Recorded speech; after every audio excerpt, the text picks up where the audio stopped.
Muy buenos días, queridos hermanos y hermanas. Hace tiempo, la verdad, que no venía. A Freddy sí que nos hemos visto en más ocasiones, gracias a Dios. Pero la verdad es que sí, por una cosa o por otra, hace bastante tiempo y la verdad es que estoy muy contento. Y cosas de la vida, pues mi mujer y el pequeño, justo hoy es el bautismo de la prima de Juan y nos hemos tenido que dividir. Pero bueno, en otra ocasión, si Dios quiere, pues vendremos toda la familia juntos, que nos encantará. Pero bueno, son cosas del directo y también, pues bueno, un motivo de alegría, ¿no? Un bautismo.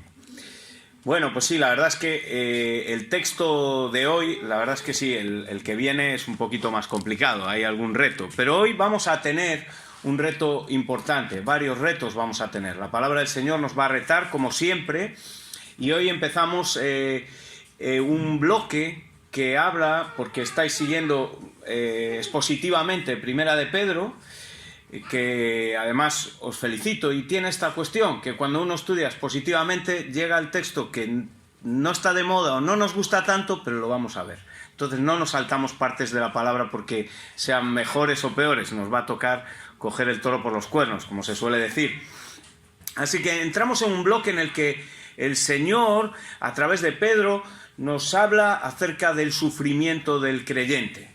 No es un tema que nos guste, no es un tema que esté de moda, el hablarnos de sufrir. Nos gusta más pare de sufrir o las bendiciones del Señor. Eso nos alegra mucho más que el decir que como creyentes vamos a sufrir. Pero ese es el proceso formativo, ¿no? Y antes de entrar en el texto, que tengamos en claro que el proceso formativo del creyente tiene que ver con el sufrimiento. Para hacer nuestro testimonio real y eficaz a las personas, hace falta que tu testimonio y tu vida pase por este sufrimiento. Y de esa forma también, como creyentes, personalmente en nuestra vida vamos a conocer la voluntad del Señor. La vamos a conocer a través del sufrimiento. Sufrir por el Evangelio siguiendo la voluntad del Señor. Y hay que entender qué tipo de sufrimiento vamos a ver en estos versículos. Primero, hay un sufrimiento a causa del pecado, de las consecuencias del pecado, que como creyentes el pecado entra en nuestra vida, pero eso es un sufrimiento justo. Es un sufrimiento que nosotros merecemos, porque hemos metido la pata, entonces tenemos que cargar con las consecuencias del pecado. Es triste, sí, es triste, pero aquí no vamos a estar hablando acerca de ese tipo de sufrimiento, sino del sufrimiento por hacer las cosas bien. Un sufrimiento injusto, no merecido. Por ejemplo, yo ahora he ido a Galicia y cuando vamos muchas veces pues solemos ir en coche, ¿no? Y a veces pues me viene alguna recetilla al buzón. Me llega alguna multita porque me he despistado y me he pasado y me llegan 50 euros, 100 euros y me sufre el bolsillo. Pero realmente sufro porque merezco esa consecuencia de algo que no he hecho bien. Me contaba mi hermano, estando allí en Vigo, que resulta que Vigo es una ciudad preciosa, en Navidades ya sabéis, iluminada a tope, yo soy de allí, y él iba conduciendo, pero es una ciudad muy complicada a la hora de conducir, porque es muy alargada y con muchas cuestas. Total, que él iba conduciendo con mi sobrinito de 1 año y pico, con el coche, en una carretera céntrica a 30 por hora, porque cambiaron la limitación y la gente le estaba pitando, muévete. Incluso al parar en el semáforo me contaba que vino una moto de la policía, le tocó y le dijo: ¿usted por qué va tan despacio? Y dice: no, yo voy a 30 cumpliendo todo eso. Pasó un trago fatal y él lo pasó injustamente, y de esto es lo que estamos hablando. Él estaba cumpliendo las cosas bien, pero le ha abordado un sufrimiento, y eso es lo que vamos a ver y lo que nos vamos a referir. Ahora, tenemos que detectar cuál es nuestro sufrimiento. Nosotros, la iglesia de hoy, la iglesia aquí congregados, estamos... Freddy nos estaba hablando de los adolescentes, de la iglesia perseguida, y hay muchísimos hermanos que están sufriendo una persecución, que no pueden, como nosotros, libremente juntarnos, y están sufriendo una persecución en su vida, en su carne, en sus familias. Muy triste y muy preocupante, y es muy bueno orar por estos hermanos, por esta situación. Pero cuando este texto se nos hace referencia a nosotros en esta sociedad en la que estamos, tenemos que saber de dónde viene nuestra persecución, queridos hermanos. La persecución que nosotros sufrimos es a través de esta sociedad perdida. de esta sociedad que ataca a la familia, a los valores cristianos, de esta sociedad que nos persigue de otra forma diferente que en otros lados del mundo. Entonces tengamos presente cuál es tu persecución, o quizá en el lugar de trabajo, o quizá con tus vecinos. Todo porque eres cristiano, porque piensas de otra manera, porque no te callas, porque no estás de acuerdo con las injusticias, porque quieres seguir el amor del Señor. Y eso es lo que tenemos que tener en mente. Y cuando nosotros vemos esta sociedad, el sufrimiento, las injusticias, ¿verdad? Y todo cómo va en contra del Señor, ¿verdad? Sufrimos. Hay una frase muy española que quisiera que, a ver si soy capaz de que cambiemos el sentido. Y es que sea lo que Dios quiera. ¿Os suena? ¿Verdad? Como que cuando ya no puedo hacer nada más, que sea lo que Dios quiera. Ya no puedo hacer. Pues yo quiero cambiar esta frase para que esta frase preciosa coja como creyentes el sentido literal que tiene. Que sea, hermanos, lo que Dios quiera. Así que vamos a ver si somos capaces de cambiar eso. Como nos decía nuestro hermano Santiago, Pedro empieza con una pregunta retórica que nos quiere animar, nos quiere alentar, ¿verdad? ¿Quién nos va a hacer daño cuando nosotros estamos haciendo las cosas bien? Estamos siguiendo al Señor con fervor. ¿Pero quién nos va a hacer daño? Pues nos pueden hacer daño. Nos pueden hacer daño físico. ¿Por qué nos está diciendo que quién nos puede hacer daño? Muchas personas nos pueden hacer daño. Mentalmente nos puede hacer daño físico, como está pasando, o material, o maltrato moral, o psicológico. Puedes sufrir como creyente haciendo el bien ese rechazo, ¿verdad? Cuando tú, por ejemplo, en tu lugar de trabajo ves que algo se está engañando y tú quieres que se hagan las cosas bien, porque tienes una moral, una ética cristiana, un camino, una forma de ver las cosas totalmente diferente a un compañero que no es creyente. Así que, ¿de qué daño nos está hablando aquí? ¿Qué daño no puede hacerte los demás, ni qué daño te pueden ejercer en este contexto? Y está hablando del daño espiritual, queridos hermanos. Es, como decía antes, el pecado contrista, ¿verdad? Cuando caemos en pecado, estamos en una situación de pecado. Ese pecado viene a nuestra vida, nos machaca, nos entristece, sufrimos las consecuencias del pecado, pero no, aquí el pecado sí va a contristar interiormente, pero aquí estamos hablando de sufrir por hacer el bien. No nos va a poder atacar y hacer un daño espiritual. No podemos tener un alma rota. No, vamos a sufrir, sí, pero vamos a tener gozo. Vamos a saber que nada va a poder atacar nuestra alma. A los que, Romanos 8:28, a los que aman a Dios, todas las cosas ayudan a bien, ¿verdad? El mismo Señor Jesús nos dijo en Mateo 10:28, dice, no temáis a los que matan el cuerpo, porque el alma no la pueden matar. El Señor Jesús dice, tranquilos, ¿vais a sufrir? Sí, vais a sufrir, pero no vais a poder, no van a poder matar el alma. Si sigues el bien, ¿qué es seguir el bien? Es caminar como creyente. Es buscar la justicia de Dios, lo que Dios quiere para mi vida. Así que estos no pueden tocar nuestro espíritu, nos pueden hacer daños, pero nosotros vamos a experimentar, queridos hermanos, dentro de esta persecución, un gozo en el Señor. Es de esta forma con la persecución y con los problemas, cuando yo voy a sentir el gozo del Señor dentro. Así que el creyente conoce al Dios que sirve. Conocemos al Dios en el que hemos confiado. Conocemos su palabra, conocemos sus atributos y conocemos, como bien decía Freddy, en el campamento se va a hablar de Daniel. Cómo sufrió por hacer el bien. De José, de Jacob, de Moisés, Josué, y así, y así, y así. El propio Señor Jesús, padeciendo injusticias.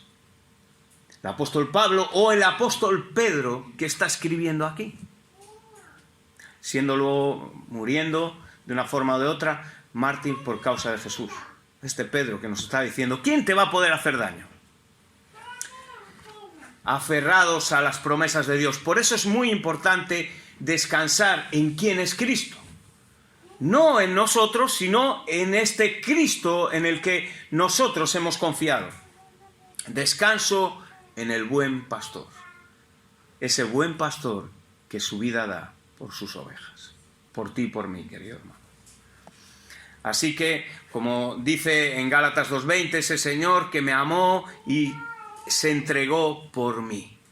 En ese Cristo es el que yo he confiado, es en el que tú has confiado como creyentes. Así que nosotros tenemos que seguir el bien, tenemos que, sin importar, porque nadie nos va a poder hacer un daño irreparable si nosotros seguimos el bien. No seguir una religión, no nos está hablando aquí, y entendamos bien lo que es seguir el bien, es vivir conforme a lo que el Señor demanda de ti como hijo, como hija de Dios. Entonces, cuando hacemos eso y seguimos el bien, esta frase se hace realidad en tu vida. Y eres capaz de decir, pero ¿quién me va a hacer daño si yo sigo al Señor? ¿Quién me va a hacer daño? Y es una frase que se convierte no en una derrota, sino en una frase alentadora. Que sea lo que Dios quiera, en la mejor de las condiciones, que sea la voluntad del Señor, porque yo conozco a Cristo. Ahora bien, Pedro nos lleva a una situación interesante en el versículo 14. Nos lleva a ese sermón del monte. Nos lleva a ese sermón del monte con Pedro aprendiendo de Cristo, escuchando las bienaventuranzas. A Cristo allí en Mateo 5:10 diciendo, bienaventurados los que padecen persecución por causa de la justicia. Y Pedro graba a fuego esas palabras con las que ahora escribe a la iglesia, con las que ahora nos escribe a nosotros, para recordarnos que Cristo mismo padeció en la cruz del Calvario por nosotros. No quiero entrar en esa para hacer un spoiler de lo que viene la semana que viene, que el hermano que vendrá os hablará de eso. Pero el sufrimiento de Cristo, por Cristo, es lo normal en el creyente, queridos hermanos, es lo normal. Estamos avisados por Cristo, estamos avisados por la iglesia, estamos avisados por la Biblia, es lo normal. Querido hermano, ¿sufres por Cristo? Es lo normal. Y yo me pregunto, ¿sufro por Cristo? ¿Sufrimos por Cristo? ¿Mi vida refleja de tal manera a Cristo que sufro por Cristo? ¿O paso desapercibido? ¿O mi vida es como los demás y me camuflo? Porque esta sociedad nos anestesia, hermanos. Esa es nuestra persecución, queridos hermanos. Localicemos bien dónde nos están persiguiendo. Nos están persiguiendo como esa rana que metes en agua caliente poquito a poco y no se entera y muere ahí porque se ha ido acomodando. Esa es nuestra persecución. En este contexto en el que está hablando Pedro a una persecución por la injusticia hacia los demás en las personas no creyentes. Es el contexto interpretativo. Pero esto podemos aplicarlo también, queridos hermanos, a sufrir por el Evangelio, incluso con otros hermanos que se pueden decir creyentes. Y me explico. Porque es una aplicación un poquito fuerte, pero en la iglesia, si un creyente detecta algo que no está siendo fiel a la palabra del Señor, debe exhortar a los hermanos, a los líderes, para ayudarnos entre todos a poder hacer las cosas para la gloria del Señor. Y a veces eso conlleva un sufrimiento. No es de lo que está hablando aquí, pero es aplicativo a este texto. Así que ese creyente que va a exhortar, que se va a preocupar por seguir fielmente al Señor, va a sufrir. No te preocupes, sufres, no pasa nada, es normal. Es normal cuando uno siga a Cristo y su justicia. Así que bienaventurado eres si estás siendo luz en ese momento. Y hay dos cosas que no debemos hacer. Frente a esto el Señor nos dice, ahora os voy a explicar yo qué es lo que tenéis que hacer cuando os encontréis en esta situación. Lo primero, no te amedrentes, no te atemorices, no tengas miedo. No tengas miedo. Lo primero que te viene cuando te persiguen, cuando entras, te entra miedo. Es cierto. La palabra es sabia, 100%. Nos entra miedo. Nos entra miedo y que es justamente lo contrario de gozo, de paz, de paciencia, de benignidad. ¿Os suena? De los frutos del Espíritu. Porque el miedo es lo que hace que perdamos esa confianza en el Señor. Porque nos pensamos que somos nosotros y no el Señor. Así que nada de miedo y no os conturbiéis. ¿Qué es esta palabra que no usamos muy habitualmente? Esto es, no te confundas, no os confundáis. Cuando nos viene algo así, lo primero que te va a pasar es que te vas a estar confundido. Vas a decir, ¿por qué? Si yo estoy intentando hacer el bien, ¿por qué estoy sufriendo? ¿Por qué me pasa esto a mí? Si no es justo. No lo entiendo. Entonces te bloqueas. Eso es turbarse, es confundirse, es no saber qué hacer, no saber qué decir. En esa situación ni temas ni te confundas. Y ahora nos dice el Señor 3 cosas que me encantaría si salimos de aquí, de esta predicación, con esas 3 herramientas que la palabra nos da para cuando pasemos por ahí. Porque si no lo estás pasando, lo pasarás, querido hermano y querida hermana. Pasaremos por ahí. Y varias veces. Santificar, presentar y conciencia. Son estas 3 palabras. Santificar, presentar y conciencia. Santificar, versículo 15. Santificar a Dios en nuestros corazones. Cuando fui a un comentario de Francisco La Cueva, precisamente, y hago un paréntesis. ¿Cuántas gracias tenemos que dar a Dios por los grandes teólogos estudiosos que han pasado su vida estudiando la palabra con profundidad, queridos hermanos? Porque yo no sé griego, ni tengo una profundidad de evangelio, yo estoy aprendiendo. Pero tenemos muchos recursos gracias a hermanos que pasaron su vida para que nosotros podamos tener un material bueno para estudiar. Y cada vez leemos menos, estudiamos menos. Y nos cuesta más buscar un hueco para estudiar en profundidad. Bueno, pues en este comentario, en el griego literal, que él dominaba perfectamente, es una frase preciosa, me encanta. Porque además la palabra Señor en este texto es Cristo. Me chocó, digo, pero el traductor pues lo tradujo como Señor, que entra perfectamente porque el Señor es Cristo, pero está hablando de Cristo en concreto. Entonces, en griego literal sería esto. Fijaros. Aparta a Cristo como Señor en tu corazón. Es precioso, ¿no? Aparta a Cristo como Señor en tu corazón. Cuando lleguen los problemas, cuando lleguen las dificultades en la mesa de nuestra vida, aparta todo, coge a Cristo y tráelo a tu corazón. Eso es lo primero que tenemos que hacer. Hay problemas, hay dificultades, aparta a Cristo, santifica a Cristo en tu corazón. Voy a dejar que Cristo tome el control de esa situación. Voy a dejar que sea Cristo el que conduzca. Voy a dejarme en las manos de Cristo. Y no voy a temer al hombre, no voy a temer al problema, no. Yo voy a temer a Cristo, porque Él es Dios. Él está al control. Sé en quién he creído. Sé que Dios es el omnipotente, que Cristo todo lo puede, que Cristo es todo amor y fidelidad para con sus hijos. Así que yo voy a confiar en eso. Y esa persecución y los problemas, queridos hermanos, los que nos ayudan a centrarnos, a desechar lo secundario de la mesa y realmente coger lo que importa, que es Cristo en nuestra vida. Lo segundo es presentar, dice, santificar, presentar y conciencia. Santificar. Presentar, la segunda. Estemos preparados para presentar defensa de nuestra fe. Estar preparados. Eso es lo primero.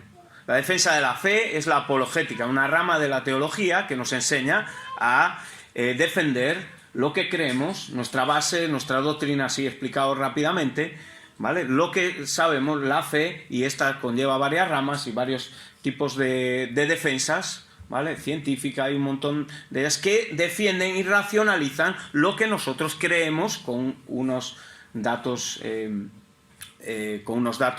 importantes. Así que estar preparados, queridos hermanos. Esta es la primera demanda, ¿vale? Presentar. Y dentro de este segundo punto, presentar, hay que estar preparados. El creyente tiene que estar preparado. es algo que tenemos que estar toda la vida, ¿verdad? Si pregunta a los hermanos y hermanas más mayores, ¿sí o no? ¿Se sigue usted preparando? ¿Ya lo conoce todo? ¿Ha llegado al tope? ¿Santiago ha llegado? ¿Ana? ¿Los más mayores? No, ¿verdad? Seguimos. Así que estar preparados. Pero, queridos hermanos, tenemos que estar preparados. Y para estar preparados no es solamente estudiar, sino que tenemos que tener una vida de oración personal, de calidad con el Señor. ¿Y de qué forma? Nos dice el Señor. Y esto es importante también, ¿vale? Y es una lucha. Para mí, como persona del norte, que tenemos una forma bastante directa de hablar, me cuesta mucho, y mi carácter en concreto, con mansedumbre y reverencia. Con mansedumbre, frena, para el carro, frena, no todo vale, no por yo tener mi fe, mi creencia, cuidado, mansedumbre, reverencia, para el no creyente, para el que tengo que exponer lo que pienso, para aquel que demanda razón de lo que yo pienso, para aquel que demanda, eso es lo primero. Oremos para que nos pidan eso, que nos pidan que nosotros presentemos lo que creemos, Cuando tengamos oportunidad, dar esa presentación de la defensa de lo que pensamos. Debemos ser fuertes, pero debemos ser educados en la forma. O sea, no todo vale en la forma, aunque tengamos esa razón. La defensa del Evangelio debe ser respetuosa, debe ser empática, debe ser con argumentos sólidos, que debemos conocer la palabra del Señor, ¿verdad? Pero no se trata de ganar un debate. Hay varias sectas, ya os vendrán a la mente, el que parece que es el ping-pong, a ver si gano el debate con mi vecino. Y para que vea que Cristo es la respuesta. No se trata de ganar debate. Se trata de ganar a la persona. Se trata de llevar a esa persona a los pies de Cristo. Igual que tú y yo fuimos un día. Y alguien nos empujó y nos llevó y nos arrastró con suavidad. Así que eso es lo que nos está diciendo, santificar, presentar, y la fe se explica. La fe viene por el oír de la palabra del Señor, y la fe se explica, pero la esperanza se vive. Nosotros vivimos con la esperanza, no vivimos con una relación teórica. Nosotros vivimos en una esperanza que es nuestra forma de vivir, con la fe y con la esperanza. Eso es nuestra forma de vivir, la forma de vivir del creyente. Y la tercera, versículo 16, la conciencia. Santificar, presentar y conciencia. La conciencia, ¿qué es la conciencia? La conciencia es una capacidad que el Señor nos dio a todas las personas, no creyentes y creyentes. Es una capacidad interna para detectar que las acciones, los pensamientos, las palabras que decimos van acorde con los valores que nosotros tenemos, ¿vale? Eso es la teoría, ¿vale? Y cuando pasa eso, nos sentimos bien. Pero cuando pasa lo contrario, nos genera culpa, nos genera un rechazo, porque estamos haciendo algo que va en contra de algo interno. Estamos haciendo algo externo que va en contra de algo interno. En el Antiguo Testamento, la cosmovisión era diferente, ¿no? Del Antiguo Pacto. Por eso la palabra conciencia no aparece en el Antiguo Testamento, aunque sí hay un montón de palabras que van relacionadas y podemos detectar, pues sí había conciencia, ¿vale? Pero habla de intenciones, de pensamientos, ¿vale? No habla tan concretamente como conciencia, ¿vale? El Nuevo Testamento sí aplica esta palabra, y en el Nuevo Testamento, tenemos un montón de referencias a la conciencia. Así que la conciencia, hermano y hermana, es ese testigo que te va a ayudar a detectar el pecado en tu vida. De buena conciencia, dice aquí. Es esa capacidad que el Señor da a los hombres, y que en nuestro caso, como creyentes con el Espíritu Santo dentro, nos va a ayudar a detectar el pecado. De hecho, cuando un creyente se aparta del Señor y pasa por un desierto en su vida, no sé si algunos habéis pasado, estáis pasando, o espero que no lo paséis, pero cuando pasa, creyente lo pasa mal, porque vive una vida que no está acorde, si es creyente genuino, no está acorde con sus valores. entonces lo pasas mal. Haces como que vives bien, pero no. Si eres un creyente genuino. ¿Por qué? Porque uno de los testigos que tienes ahí es esa conciencia renovada por el Espíritu Santo. Por ejemplo, tenemos un ejemplo en Corinto, cuando estaban hablando de lo de comer carne en la iglesia, había un problema de conciencia, ¿verdad? Había hermanos que compraban la carne en la carnicería que venía de sacrificado a los ídolos y lo pasaban a la barbacoa y se lo zampaban fenomenal. Pero otros hermanos que venían de haber estado adorando a aquellos ídolos y ahora estaban adorando a Cristo con unas conciencias débiles, nos dice, el hermano débil, de una conciencia débil, le escandalizaba eso. Entonces el Señor dice, por causa de la conciencia débil del hermano, ámelo y no haga público eso, no escandalice al hermano, ¿no? Y eso la palabra nos habla. Eso es la conciencia, ¿vale? O sea que la conciencia se trabaja. La conciencia se puede tener más débil o más fuerte. Así que esa conciencia es la que nos suaviza el corazón, ¿verdad? Porque nos ayuda a canalizar todo lo que el Señor tiene. Así que de buena conciencia, tenemos que tener buena conciencia. ¿Quién nos va a hacer daño si seguimos el bien? Si vives coherente a lo que crees, si vives para Cristo, no vas a tener miedo, no te vas a bloquear, sino que las tres. Voy a apartar a Cristo en mi corazón, voy a presentar defensa de mi fe, voy a tener claro, voy a estudiar, voy a saber por qué creo lo que creo, por qué vivo lo que vivo, lo tengo claro. Y si no lo tengo claro, lo estudio. Me busco recursos en la iglesia, y la iglesia está para eso, para edificar, para en ese proceso que se llama santificación, es que maduremos, que ya no seamos esos niños, como dice la palabra, fluctuantes, llevados por todo viento de doctrina, sino que comamos carne, como dice Pablo, que ya basta la leche, que empecemos ya a coger alimento espiritual, que aguantemos esa sana doctrina, como también dice.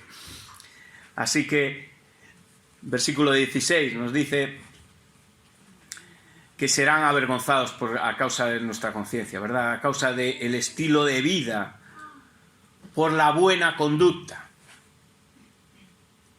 en Cristo. Fijaros, no dice Pedro por tu buena conducta, por mi buena conducta, por lo buena persona que somos por ser creyentes. No, por nuestra buena conducta en Cristo. Así que esa es la posición de la conducta de nuestro estilo de vida, es en Cristo. Nuestra buena conducta no es porque somos muy buenos, sino es por lo que el Señor hace, lo que Cristo hace cuando estamos en Cristo. Y esa es nuestra posición nueva, porque hemos aceptado a Cristo en nuestra vida y hemos sido cambiados y nuestra vida ha sido cambiada. Y si hay alguien aquí en esta mañana que no ha tomado la decisión de arrepentirse, de tener fe y de creer en Cristo, esto es lo que estamos predicando. Arrepiéntete para que tu posición en el pecado cambie y estés en Cristo. Venir a la iglesia no vale, nacer en una familia cristiana es fenomenal porque vas a tener un montón de conocimiento que el mundo no tiene, pero eso no te hace salvo. Eso no te hace estar en Cristo.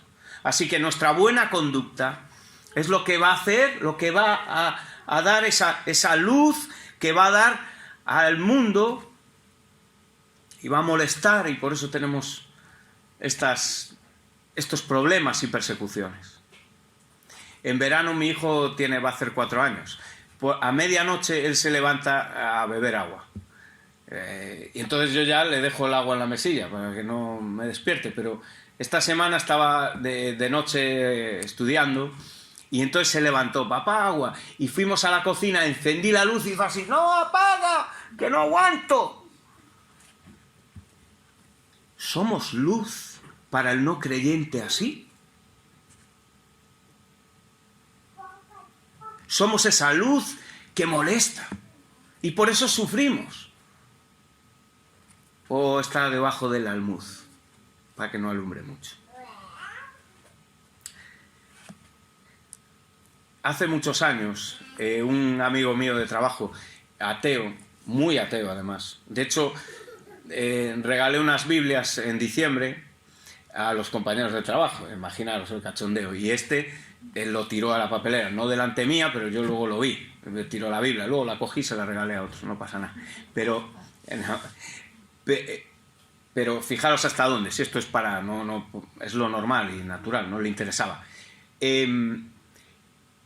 Pero resulta que un día estábamos cerrando la tienda, de noche ya, era invierno, y entonces al salir dice, oye, Albert, ven aquí, tal, y me llamó así, y me dice, oye, a ti, por si acaso existe, ¿a ti te importa rezar? Me dijo él, rezar a tu Dios, por si acaso existe.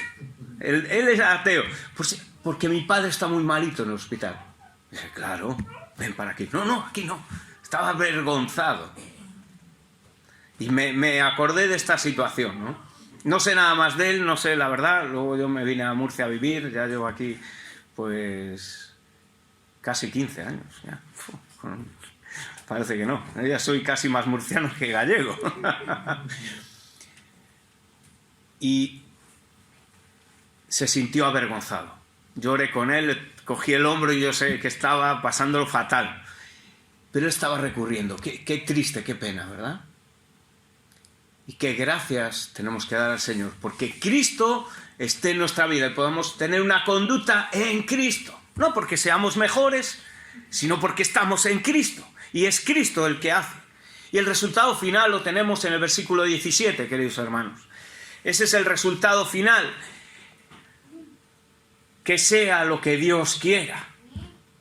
Pero no como lo dicen los no creyentes, sino lo que dice esta frase, que se saca del contexto, lo que dice literalmente, que sea la voluntad del Señor, que sea lo que Dios quiera. Vienen problemas, vienen circunstancias, estoy siguiendo al Señor, estoy en Cristo, estoy apartando a Cristo en mi corazón, estoy defendiendo cuando tengo que hacerlo porque conozco al Señor al que he creído y tengo una conciencia que me ayuda a actuar, y mi buena conducta es luz a los que están conmigo, por cómo me comporto, porque ayudo, porque me voy pareciendo más a Cristo. Recuerda santificar, presentar y conciencia. Que Dios, hermanos, nos ayude a sentir el gozo en medio de la persecución, en medio del problema, cuando estamos en una posición correcta. Evaluemos, y si estamos en una posición correcta, gocémonos, sintamos el gozo del Señor a pesar del daño, sintamos el gozo del Señor porque estamos haciendo lo correcto. Y cuando vienen esos problemas, no tengo más que decir que sea lo que Dios quiera, pero todo para su gloria. Vamos a orar.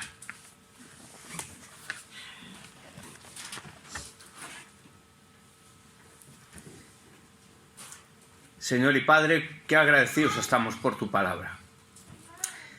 Gracias, Señor, porque nos das las herramientas en tu palabra para poder pasar por todas las situaciones, especialmente las difíciles, las que hace falta estar preparados, Señor. Mi oración, Padre, es para que todos seamos capaces de apartarte en nuestros corazones como el Señor, lo importante, lo más importante. Que nos quitemos, que te pongamos a ti en el centro para que seas el Señor. Ayúdanos, Señor, porque somos pecadores, porque fallamos. Ayúdanos a hacerlo no solamente solitariamente, sino en la iglesia, con nuestros hermanos. Ayudarnos a esto, a que todos tengamos buena conciencia, a que tengamos un estilo de vida, Señor, acorde a lo que tú quieres en tu palabra, siguiendo tu voluntad. Y te pedimos que sea tu voluntad, que sea lo que tú quieres para con nosotros. Y también especialmente quiero pedirte por esta iglesia, que tú ayudes, Señor, y sea tu voluntad para ella, que sin duda lo está haciendo.